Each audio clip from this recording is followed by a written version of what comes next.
Hi friends, welcome to the Plain Fun RC channel. I'm your host, Saul. We've started the build on the Skyflight Hobby Su-47 EDF, twin EDF, available from bananahobby.com. Let's talk about what we've been able to accomplish so far. So the nozzles, you saw those previously, they're just simply C8 in place on the thrust vectoring nozzles. You've got the two pieces here, this one and that one over there. The one right there, that's just foam, that just C8 in place. The one over here is actually plastic and contained the drag chute, but I did not want to add the drag chute. So I removed the drag chute and any mechanisms, cut this tube down so it was more in line in terms of length with the other tube, and just went ahead and C8 it in place. Now our elevators there are full flying elevators. They simply use a simple hinge point hinge, much like a Robart hinge point hinge, and they just get the hinges just get epoxied in place. Now we're going to go ahead and focus on the canards. The canards are really simple. All you have to do is you just take the canard, which is this right here. You can see that little screw right there. That's a little set screw, and it literally just slides right onto this shaft that you see right here. And then you just take it and just tighten that screw, and that's all there is to it. Real simple, real straightforward. And of course our servo is already installed as well. All right, let's get that taken care of. More to come. All right, friends, as we continue update, you can see we've got our canards in place. They look great. Little tip I found with these is that when you go ahead and you put the canard on, tighten the screw down until the canard won't move, and then back it out about a half a turn. That way it ensures the screw stays in the groove on the tube, at least to the fuselage, and it won't pop off.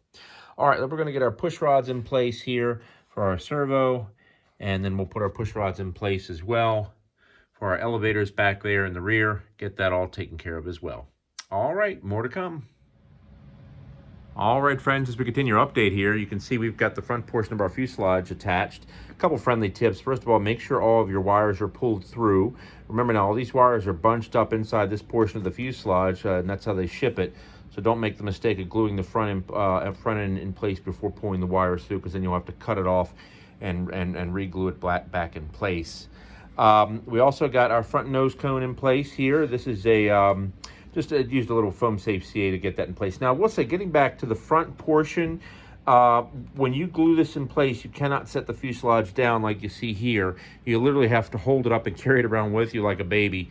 Now, what I would recommend is that if you're you might want to consider gluing the front on first before you do anything, even before you put on the elevators and the nozzles, because if you did not have those pieces in place, along with the cones that you see there as well, if you did not have those pieces in place, you technically could stand it straight up, but I had to walk it around and hold it like a baby for about a half an hour until the 5-minute epoxy was dry. 5-minute epoxy works fine. You just have to move quickly. One other thing you want to make sure that you do too, test fit it before you put any glue on there. Okay, very important. And have some blue tape available to help hold it in place. It did pull up a little bit of the paint, but I'm not too concerned about that. We'll just call that weathering. Now, the next thing we need to do, it does come with these little plastic inlets, if you will, and the inlets are going to go inside. Now, you'll notice they have a little lip here. That lip goes inside, it does not go this way, okay? Keep that in mind. And what they're designed to, they are required, they will pull more air in to the duct, so you have more thrust coming out the rear of the jet. But one thing you want to keep in mind, look at them carefully. Notice how there's a bit of a curve to it. You have one side that's a little taller than the other. The reason for that is because the fuselage itself is curved, so keep that in mind. And I'm going to strongly recommend that you epoxy these in place, okay, so because there's going to be a lot of force generated. Remember, they're sitting like this, and you don't want them getting ripped out, or worse, getting sucked into the duct and getting caught up in the motor. That would be bad. All right, so we're going to go ahead, we're going to get that done. Very quickly, I want to talk to you about the connector. The plane does come with a male and female 6mm connector already attached. However, it does not have a standard battery connector, so keep that in mind. You'll have to make up your own connector, which I did here. Now, this is a Castle Creations connector. This is their Castle connector. We've got it in male, polarized, which is male and female, and also female. They're 6.5mm connectors capable of handling upwards of 200 amps continuous. And this plane has two 60 amp ESCs. So you got to figure minimum, the connector used must be able to handle a minimum of continuous 120 amps. And of course, don't forget to account for some occasional 15-second bursts, which might be higher than that. That's why I'd recommend something like this, a Castle Creations connector. But we do also have other connectors as well. And the one I would also recommend, and I've got it right over here, is the one by Venom. And you can see it right here. It's the AS150 if you're interested in that. That's an anti-spark. That's capable of handling 150 amps and also includes a built-in anti-spark. The one by Castle does not have an anti-spark on there, so just keep that in mind. Anyway, let's go ahead. We need to get I want to get our landing gear down and make this a little easier to handle so it's not just sitting right on the bench. And then we're going to focus on getting our rudders and rudder servo in place. More to come. All right, friends, we continue our update here. You can see we've got our wings on. I realized it's better to put the wings on first before putting on those little plastic ducts that go right there. And then, of course, our rudders, which go right there as well. So, because you have to flip the plane upside down, and it does require you to put in a couple spars on the bottom portion of the wings. But the wings are pretty straightforward. Throw in some epoxy, slide the wings in place, put the spars in, that's it, you're done. And just let it sit there for a couple hours. Now, we are going to go ahead and shift our focus now over to the rudders. The rudders do require that the servos are put in place, as you can see there. And, of course, the servos come in that little package you can see right there as well. So we'll go ahead and we'll get our rudders in place. And then, of course, we'll put in our little ducts. And then we just need to go ahead and install a receiver, get our landing gear extended, and do the last little bits and pieces with regards to plugging in the radio system. All right, friends, more to come. All right, friends, as we continue our update here, you can see we've got our rudder servo installed on both rudders. This is our left rudder, and there is our right rudder there, and you can see the servo is also installed as well. Let's talk a little bit about installing the servo. You want to make sure that when you go to push the servo into the opening on the rudders, that you're doing it on the side where the wire channel is located. For some particular reason, they had cut it in such a way where you really can only put it in through one way.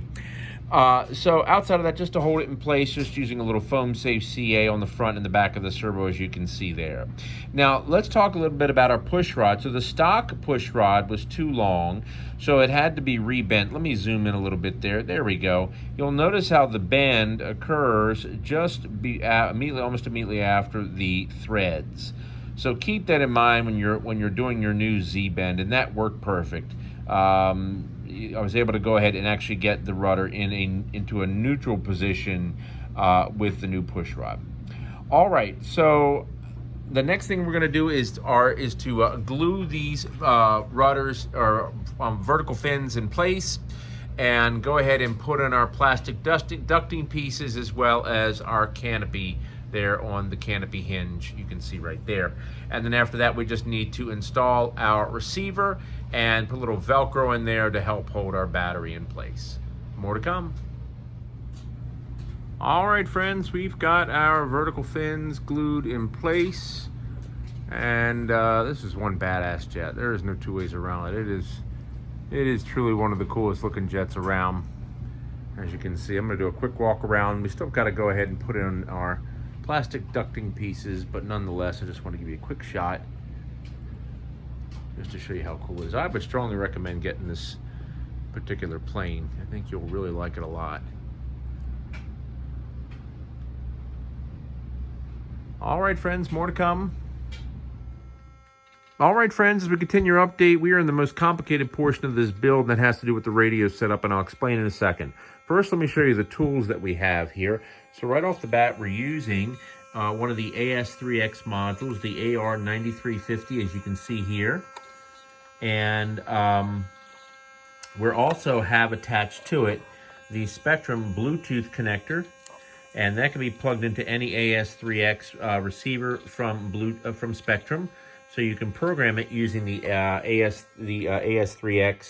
Spectrum app. And let's talk about what we've got here. I want to talk to you about mixes, and I'll explain why in just a second. So we're using a slave master mix here, and let's talk about the first mix. The first mix, and you'll see it here, has the master of pitch and the slave of roll. And the rates, notice how they are minus, very important. And notice that the switch is on. You're not choosing the switch, you're just designating it as always on. Now let's look back at the second mix. And the second mix is a roll pitch mix. And with this one, the master is roll, the slave is pitch, but notice your rates. They're plus 100, so keep that in mind. And once again, the switch is always on. We're not designating a switch, it's just always on. All right, let me explain why we did that. So the problem is that if you get the kit version, you don't have to worry about this, but because this is a plug and play, they've got everything Y harnessed all over the place. Probably one of the worst setups I've seen in my 40 years of building, but let me explain. That thrust vector, that elevator, that aileron, and that canard are all Y harnessed together. And the exact opposite is true for the other side. That thrust vector, that elevator, that aileron, and that canard are all Y harnessed together. So they were just going completely opposite directions. So what we had to do, we had to go through and determine the correct channels. Now, with the setup, by the way, I want to make this make you aware of this. The setup is just, we programmed it as though it's a standard plane without multiple servos. What I mean is that whatever your default setting is on your transmitter for your standard plane, say like if you had a 4-channel airplane, that's the setting you want to leave on your AS3X receiver. And I'll show you what I mean. Let me see. Let me go to initial setup here. And let me go to aircraft type. And you can see tail normal. Okay, and the wing is also normal as well. That's the important thing to keep in mind. So wing normal, tail normal, okay? Just so you know. Okay, I wanted you to see that. Anyway, so it looks like for the most part we've got it set. We've got up being up, down being down. We've got left being left, right being right. And you can see everything's moving. I will say this thing is going to turn like a banshee. And of course, we also have our thrust vectoring tied in with our rudders for yaw. Okay, so the radio setup is done.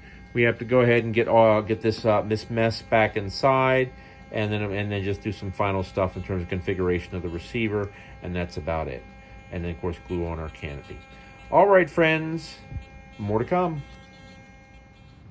All right, friends, as we continue our update, I'm going to offer a quick tip, an important tip. So you'll see right here, let me zoom in a little bit. These are the ball joints that the servos connect to drive the thrust vectoring.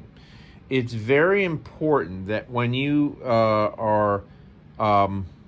when you have the airplane, make sure to go through and that these connectors, they sit on the ball joints like that, just like you see right there, okay?